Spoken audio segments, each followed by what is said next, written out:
Hello, and welcome back to Great Reviews at All. And today I'm going to be discussing the series One of Us is Lying, Season 2, Episode 3. So this episode is getting really good, y'all. We have where Bronwyn and Janae, they are hanging out at the place where Nate is working. So she says that she's basically waiting for his shift to end so that they can go and remove Jake's body from Janae's family boat, or her dad's boat. So while they are sitting there talking, Cole comes up and they have their little somewhat of a intro. I mean, he pretty much cuts it short and gets straight to the point, trying to figure out what's going on with Addie. Like, what do they know? They are not giving him any answers, which I didn't expect them to. But he's basically not a threat, but more so of like, I'm telling you, I'm going to do whatever I need to do to figure out what happened to my brother Jake. Okay, moving on. So with all that being said, they end up eventually, they were at school. Nate got a message from Simon Says, and Bronwyn got a message from Simon Says. Bronwyn, her message said for her to skip her midterm. And then for Nate, his was to kiss Fiona.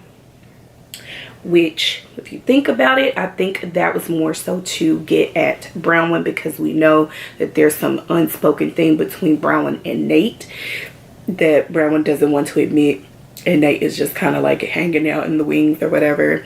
And then we know that Bronwyn, her education is everything to her. So that's that. Now, they both do what they said they were going to do, what they were told to do by Simon Says, so that happens. And of course, Bronwyn, she did end up feeling some kind of way because Nate, he didn't fake it. He really went for it. It wasn't no little peck. It wasn't nothing like that. He really kissed her. Okay. Now, without that, as they're going through this, they're still trying to figure out who is Simon Says, and Evan, his name has come up as a possible suspect. So they were watching him during when they were being told, Nate and Bronwyn were being told what to do. In the process of that happening, they did let's not forget that they did catch Evan and Vanessa making out. Bronwyn caught them making out. Okay, but that's that. So let's hold that point. Now, they get the notification that Vanessa is going live, and guess who she's going live with? She is going live with Giselle. Now, Giselle apparently is saying that she has been had a relationship with Jake. She feels like the murder club, they know more. Addie is top suspect. Like, she's just like not letting go of this. She pretty much is basically, she's saying that her and Jake had a whole thing going on when he was actually out of the country in Greece. So Addie is just like, wow, like, for real, like, you did all of this and held me to the fire for cheating on you, when all along you were actually messing around on me anyway. So her thoughts and what she thought was happening, that really was what was going on. Now Addie, she gets a message to open her front door. She's at home, after all of this happened, because she was with Janae when they watched Vanessa's live, but they move on, and then they have her see where she's at home. She opens it. Now, we didn't know what was in the box until she showed up to school that day. Oh, Simon Says had her wearing a whole black outfit, like she's going to a funeral, and she is the widow, basically like a widow,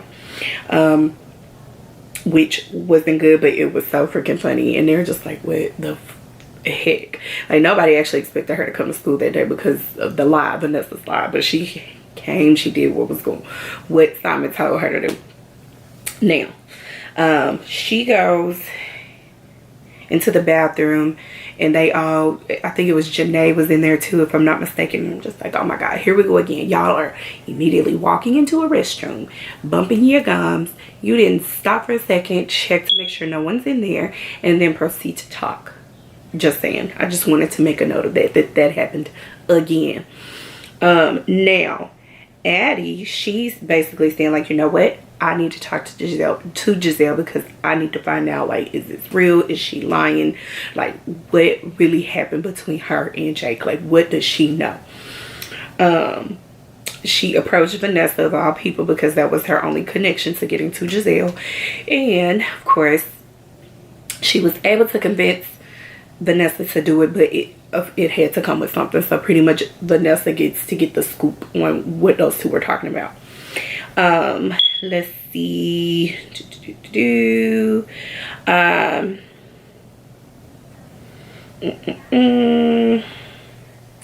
Moving on, I already spoke about Bronwyn and Evan and Vanessa and Nate and all of that debacle. Like, I mean, it is what it is.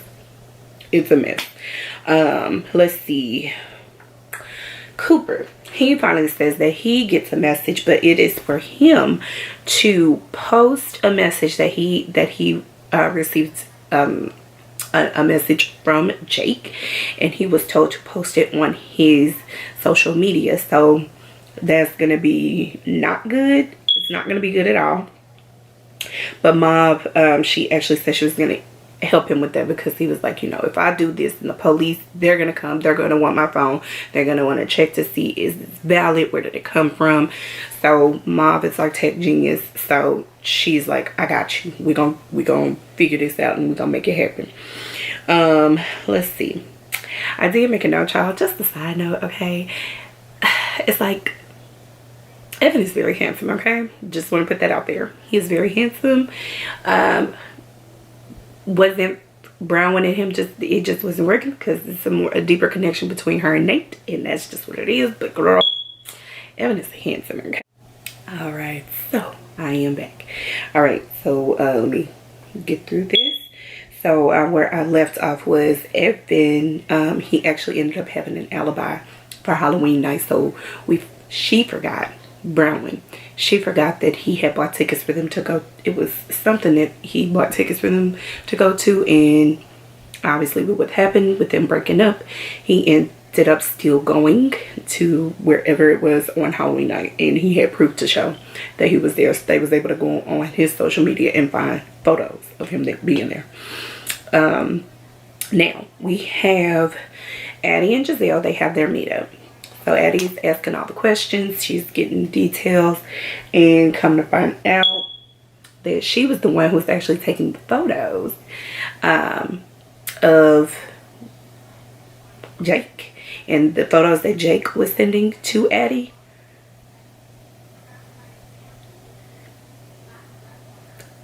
He was sending them to Addie as if he was the one taking the pictures, but really he was with a whole nother woman, and she was taking those photos. Just saying, that was very jacked up. Now moving on with all of that, I mean, Giselle had her questions, but Addie, she didn't really give her no clear response. I mean, from Addie's mouth, pretty much she didn't do anything to Jake. She doesn't know exactly where he is, except for the fact that he fled to Mexico. Now, as far as everybody getting their specific individual messages from Simon Says, Janae eventually tells everybody that she did actually get a message, and it was for her to graffiti Simon's grave. She was just like, hey, I'm just gonna have to take whatever the consequences is because I'm not doing it. But immediately Brown was like, honey, you gonna have to do what they said. Everybody else did theirs, you gonna have to do yours. You gonna have to suck it up and do it. And that was obviously, it's a terrible thing to ask for, but Janae actually ended up getting very upset, understandable, and she stormed out. So that was that. And there were other people in the room that agreed with Bronwyn. So it is what it is. Now we get where Bronwyn is thinking into the graveyard. I had a feeling that Bronwyn was gonna do that, but my thing is, Bronwyn, even if you did it in replace of Janae, I would think that Simon Says would know that you did it and it wasn't Janae. When she actually got there, Janae was already there singing to Simon. And it was just like, I had a feel, and Janae was just like, yeah, I knew you were gonna do that. I knew you were gonna do that. But she was there, and it was just like, okay. So the fact that Janae, you are hanging out at a graveyard, you know, it's dark, it's late, very creepy, but lo and behold, she was actually there to fulfill what Simon Says asked her to do. So she was there to do it anyway. And they both graffitied Simon's grave headstone. But here comes security, so Brown has to flee because Janae is the one who's supposed to be there, who was supposed to be doing it. So she has to get out of there. So Janae got caught. Now that was that. Now I do want to point out that I think that Fiona and Nate, they actually like each other for real, because they have moments that you see between the two of them where it's like, it looks like there is something there. Even at her father's place of business, she's working there as well. She's the one who helped Nate get the job.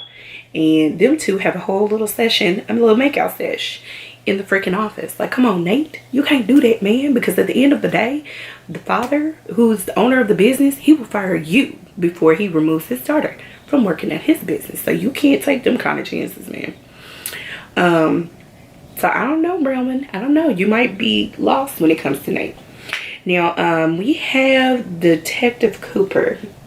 I'm sorry, not detective, but detective. She showed up at Cooper's house, which we knew that this was coming because Cooper did post the video on his social media showing that he got a message from Jake. So we knew this was coming.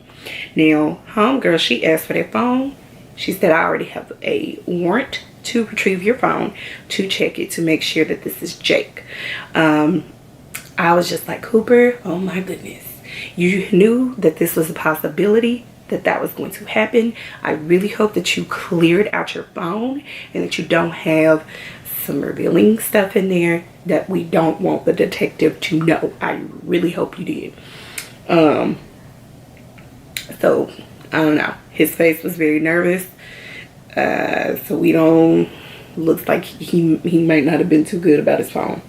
Now, because of Janae getting caught graffitiing Simon's grave's headstone, she gets in trouble, which caused for her dad to come back home, and he's like headed there. So she's like freaking out because she's like, dude, we gotta get rid of that body. We gotta get the body off that boat. My dad is coming back, and once he's here, I won't be able to move around like that, and we don't want that body to be there when my dad gets here, because that's his boat.